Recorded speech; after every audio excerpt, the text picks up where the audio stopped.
जो नाम जप करता है, भगवद आश्रित है, भगवत मार्ग का पथिक, सबसे पहले उसमें एक क्षमता जागृत होती है। क्या? ये द्वंद्व है, शत्रु और मित्र में समान भाव, मान और अपमान में समान भाव, लाभ और हानि में समान भाव, सुख और दुख में समान भाव, निंदा और स्तुति में समान भाव। तो बोले द्वंद्व रहित, द्वंद्व विमुक्ता, ये पहली साधक की वृत्ति जागृत होती। ध्यान रखना, अगर आपकी साधना परिपक्व अवस्था की तरफ जा रही है, आपकी साधना ठीक है, तो पहला लक्षण है तितिक्षवः, वो बहुत धैर्यवान और सहनशील होगा। सुख दुख, लाभ हानि, मान अपमान, निंदा स्तुति, इसमें वो समान भाव रखेगा। चलो हमारी स्थिति ऐसी नहीं, लेकिन हमें सुनने को मिला तो समान भाव रखने की चेष्टा तो करें। पूज्यपाद श्री उड़िया बाबा जी महाराज, यदि तुमसे कोई द्वेष करता है और तुम्हें भगवत प्राप्ति करनी, तो वो जब दिखाई दे तो उसके चरणों में प्रणाम करो। अगर पास से निकले तो राधे श्याम, वो भले ना बोले, अगर तुम ऐसा किए तो उसके बैठे हृदय में जो श्री भगवान हैं वो मिल जाएंगे तुम्हारे। अगर तुम्हारी दृष्टि दोषयुक्त हुई तो कर लो भजन, जब तक वो नहीं मिटाओगे तब तक भगवत प्राप्ति नहीं होगी। हरिवंश नाम लीन जे अजात शत्रु ते सदा, ये शुद्ध परमार्थ अध्यात्म की चर्चा है। यहां व्यवहार को भी अध्यात्म बनाया जाता है। प्रयत्न करो सहने का, मिटाने का। क्या गाली दे रहा है कोई, श्रवणेंद्रिय ने सुना, मन में जाके दाह पैदा हुई, ही नहीं, मेरे भगवान अपने समीप मुझे ऊंचाई देना चाहते हैं, प्रेम की ऊंचाई, ज्ञान की ऊंचाई, इसलिए ये कटु वचन बुलवा रहे हैं, मुझे सहन करना है। राधा राधा राधा, आगे निकल गए। जो सुख दुख, मान अपमान, लाभ हानि आदि द्वंद्वों को सह जाता है, देख लो, यहां लड़ना नहीं है, भक्ति सहना सिखाती। बोले कब तक सहेंगे? जब तक भगवान न मिल जाए। बोले वो तो बहुत ही दुष्ट हो जाएगा, अगर हर बार सहेंगे तो अगली बार और बढ़ के आएगा। कदापि नहीं। जो अपराध भक्त कर करे राम रोष पावक सो जरे, तुम सहो आग उधर लग जाएगी। उमा क्षमा सापौते भारी, अपने कर्म जाय अपकारी। तुम अपने को बचाओ, मालिक देख रहा है, वो ऐसा हिसाब करेगा। एक नवयुवक था जिसकी देखो हंसी उड़ाता था, बहुत परेशान करता था। एक भगत जी निकले उनके छे, तो दाढ़ी मुछ को लेकर बहुत उपहास किया। 2 रुपए निकाले, दिए। उसको लगा पीछे आ रहे थे आर्मी के, फिर उनका उपहास गिरा के 10-5 ला तो थप्पड़ मारे ना। वो जो 2 रुपए दिए थे ना, हिसाब हो गया। अब दोबारा उस गली में नहीं खड़ा हुआ वो। राम रोष पावक सोजरी, तुम जाओ झुक के। वो आ रहा है झुकाने वाला, किसी रूप में रौंद के रख देगा उसको, क्योंकि उसका स्वभाव ऐसी जगह हाथ डालेगा जहां हाथ जल जाएगा। ये ना सोचो कि अगर हम 10 बार सह गए तो 11वीं बार वो फिर बोलेगा, बोलने लायक नहीं रहेगा। जो अपराध भक्त कर करे राम रोष पावक सोजरी, तुम्हारा कर्तव्य सहन करना और मालिक का कर्तव्य हिसाब करना। एक साधु जा रहे थे, गंगा किनारे भ्रमण कर रहे थे, तो छड़ी रखते, सोटा लंगोटा लोटा ये साधु के पास रहता है, तो सोटा लिए हुए थे और अपनी मस्ती में जा रहे थे। ऐसे पीछे धोबी कपड़ा धो धो के ऐसे सब फैलाए हुए था सूखने के लिए। उसने देखा इतनी मेहनत से तो हम धो रहे, और बाबा जी रौंदता चला जा रहा है। तो जिससे धोआ वो पीटने वाला डंडा, वही दौड़ा लेके रुक्मिणी जी के पास भगवान बैठे। विनोद तत्काल सुदर्शन चक्र, फिर ऐसे शांत हो गए। तो रुक्मिणी जी ने कहा, प्रभु जरूर ये स्थिति किसी भक्त पर संकट आने पे होती है, रुक क्यों गए? बोले उसके पास लाठी थी, उसने हिसाब कर दिया। 2-3 डंडे बाबा जी ने मारे और 2-4 डंडे धोबी ने मारे, तो दोनों धोबी है, इसीलिए मट गए। हाँ, अगर वो सर झुका देता तो वहां द्वारिकाधीश का सुदर्शन चक्र सेकंड के कम हिस्से में उपस्थित हो जाता। सर्वव्यापी तत्व है भगवान के पार्षद। जैसे नारायण निकला और वहीं हरि पार्षद प्रकट हो गए। आप अगर डंडे चलाओगे ना तो हिसाब किताब आपका भारी पड़ जाएगा। अगर आपने सर झुका दिया तो वो हर समय तुम्हें देख रहा है। कोई क्षण ऐसा नहीं है, कोई जगह ऐसी नहीं जहां उसके नेत्र न हो। हाँ, विश्व तच्चक्षुर, पूरे विश्व में उसके नेत्र विराजमान हैं। सहना सीखो। यदि आगे बढ़ना है तो सहना सीखो। हमारी बात मान लेना। अगर मान लोगे तो जान जाओगे कि इसका रहस्य क्या है। जो सह गया तो भगवान को प्राप्त हो गया। जितना सहोगे उतने महान बनते चले जाओगे। ये शिक्षा हमको एक शराबी ने दी थी। बैकुंठ धाम ब्रह्मावर्त बिठोर ले गया। एकांत में ठाकुर जी के श्री विग्रह को दिखाया और नीचे के संगमरमर को दिखाया और कहा देखो यही संगमरमर तिल तिल काटा गया, टूटा नहीं तो आज भगवान बन करके आरती होती है। ए बाबा जी बना टूटना नहीं, चाहे जितना कष्ट आवे। सहनशीलता, सहनशील, आशय, उदार, धीरज सहित विवेकी, विवेकवान, धैर्यवान, सहनशील महात्मा होता है। चाहे गृहस्थ हो या विरक्त हो, भगवत मार्ग का पथिक ये नाना प्रकार की कुचेष्टाएं करने पर दुखी या व्यथित होकर कुचेष्टा नहीं कर बैठता है। द्वंद्व रहित।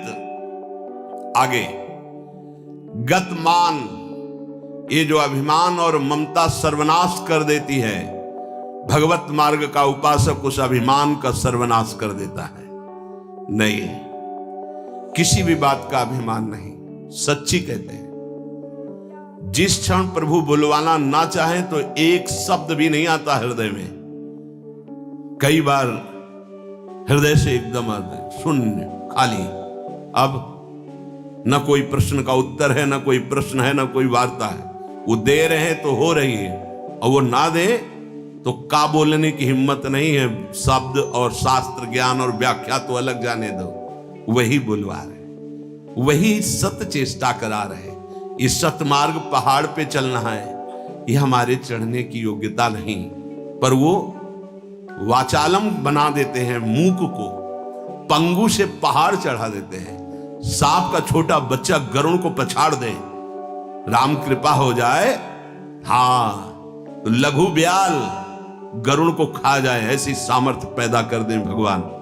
सब कुछ भगवान की सामर्थ्य से सत मार्ग का होता है। सब कुछ हमारे अहंकार से असत मार्ग का होता है। अहंकार त्यागी, सत मार्ग का अनुरागी।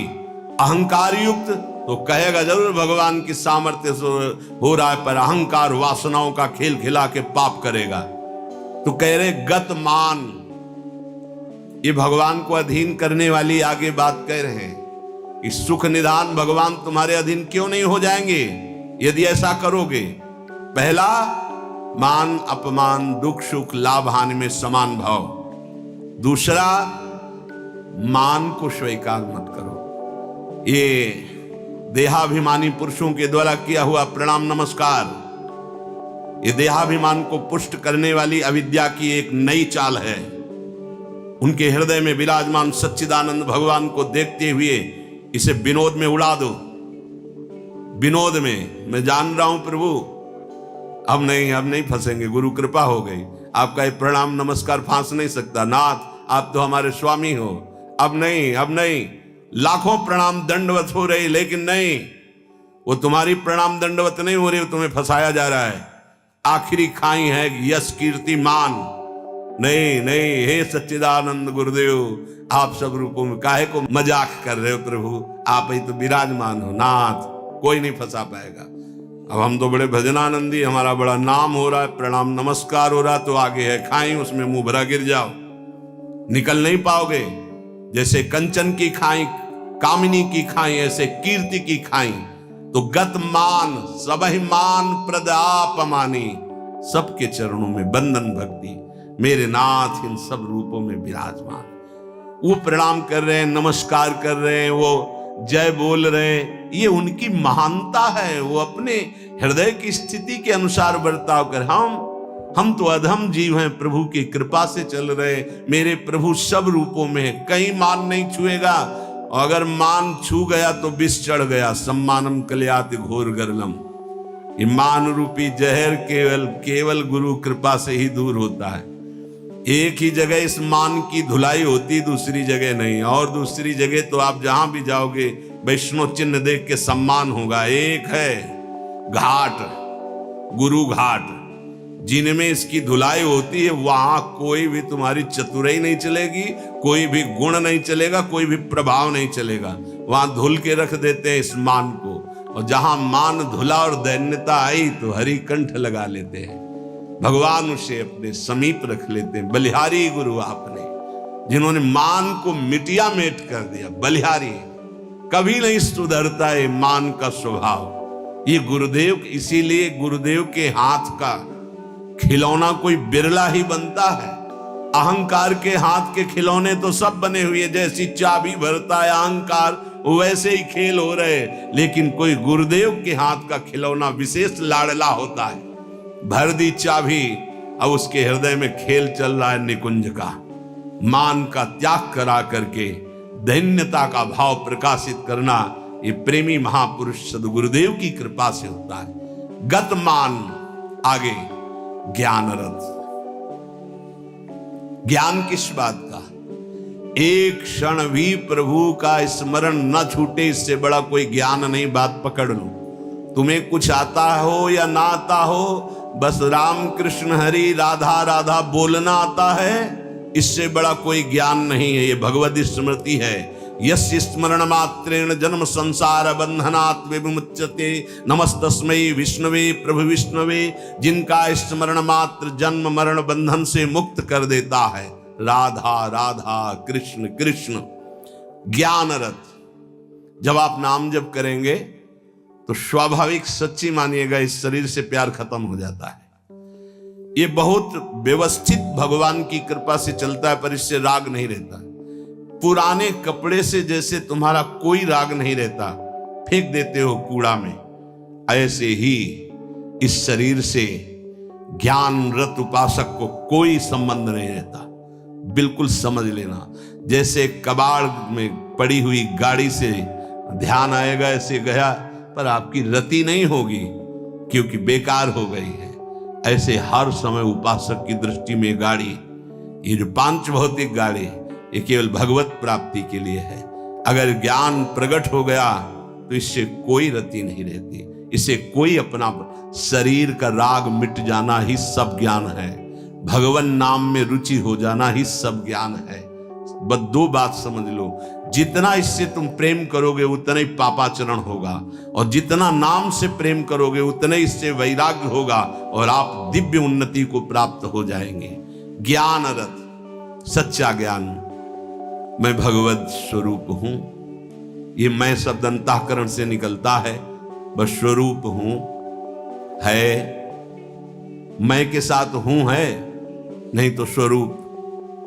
बस स्वरूप, मैं स्वरूप हूं, ये अंतःकरण धर्म से निकल रहा है। केवल है स्वरूप, ये है, वहां कोई और शब्द नहीं जुड़ता, न मैं न हूं। वो है, वही है, वो भी खत्म, केवल है। यह है पूर्णता, ज्ञान की पूर्णता, भक्ति की पूर्णता है। कौन? गोविंद, गुरुदेव, किशोरी जी है। बिरत खटाई नाना कस। जैसे कुछ धातुएं होती हैं, उनमें खटाई डालते तो बहुत जहरीली हो जाती है, ऐसे ही उपासक को हर भोग दिखाई देता जहरीला। ब्रह्मादिक के भोग सब विषम लागत ताई। तो कहे फिर सुख क्या उसको मिलता होगा? गांव में जब गुड़ बनाया जाता है तो ऊपर का जो फेन निकलता है ना, गांव के जो गरीब लड़के होते हैं दौड़ के वो चाटते हैं, बड़ा मीठा अच्छा लगता है। कहीं उनको रबड़ी मिल जाए तो उसकी तरफ देखेंगे क्या? नहीं देखेंगे, क्योंकि अब उससे बहुत कई गुना बढ़कर के आनंददायक रबड़ी मिल गई। जैसे निर्मल विशाल मृदु जल का जलाशय मिल जाए तो छोटे छोटे गंदे गड्ढों की याद नहीं आती, ऐसे सच्चिदानंद भगवान का सुख स्फुरित होता है जब, ते गंदे विषय विष की तरह दिखाई देते। ब्रह्मादि के भोग सब विषम लागत ताय। तो बोले उस उपासक के हृदय में इतना वैराग्य हो जाता है जैसे वमन, खाने को मन नहीं होगा। विष्ठावत मलवत त्याग, मल त्याग के बाद कोई अहंकार नहीं होता, अर्थात वो त्यागी भी है और अहंकार का त्यागी है। जैसे इसमें कहा बीरत खटाई नाना कस, जैसे काश आदि जो पात्र हैं इनमें खटाई पड़ जाए तो बहुत जहरीली हो जाती है। बोले ऐसे ही ये सारे विषय उसे जहरवत दिखाई देते हैं। इसीलिए जो विषय प्रिय लग रहे हैं उनसे पिंड छुटाना हो तो भगवान को अर्पित करके भोग लगा के पाओ। गंदे विषय भगवान को भोग लगाए नहीं जाते। अगर कोई भी प्रिय पदार्थ है आपका कि ये तो हमें बहुत पसंद है, तो उससे पहले 20 मिनट प्रभु को भोग लगाओ और थोड़ा प्रसाद लेके बांट दो। कोई और ना हो तो पशु पक्षियों को बांट दो, राग खत्म हो जाएगा, पक्का राग खत्म हो जाएगा। ये गुरुजनों के अनुभव की बात है। कुछ ऐसे पदार्थ होते हैं, पूज्य राधा बाबा भाई जी से कहा कि सब ठीक है आपकी कृपा से, पर मिठाई देखते ही प्रियता बढ़ जाती, तो क्या अभी हमारा राग है मिठाई में? भाई जी हर समय बाबा की मनोवृत्तियों को देखने वाले महापुरुष, तो उनका नहीं, तुम्हारी स्थिति में मिठाई का राग नहीं है, ये स्वभाववश शरीर की आवश्यकतावश पूर्व अभ्यास रहा है। तो ऐसा हो जाता है कि जैसे सब पदार्थ रखा है, जो प्रिय है उसे उठा लिया और पाने लगे, उसका कोई राग नहीं है। स्वभाववश तुम्हारे शरीर को आवश्यकता है, स्वभाव बन चुका है, पर राग नहीं है। पर अपने लोगों की स्थिति नहीं है, अपने लोगों का राग है। हमें जो राग है, सच्ची मानो गुरुजनों की आज्ञा पे चले तो नष्ट हो जाएगा। जो प्रिय से प्रिय वस्तु लगे, 20 मिनट भोग लगाना, दिखाना नहीं केवल, क्योंकि होगा ना कि गरम गरम पकोड़ा और चटनी और सब दिखा लो तो श्री जी को पालो, नहीं, रसेंद्री को नहीं, श्री जी को पवाओ और इसके बाद एक पकोड़ा चटनी आप लो, बका दूसरे को दे दो, आप अपना पेट भरो रोटी से। आप देखो ना आपकी रसेंद्री बस में, रसेंद्री बस में हुई, हर इंद्री बस में हो जाएगी। यहां कह रहे बीरत खटाई नाना कस, ये नाना प्रकार के भोग भोगते समय बहुत व्यतीत हो गया। उस उपासक को ये विश्वत नजर आते हैं जिसको भगवत प्राप्ति की चाह होती।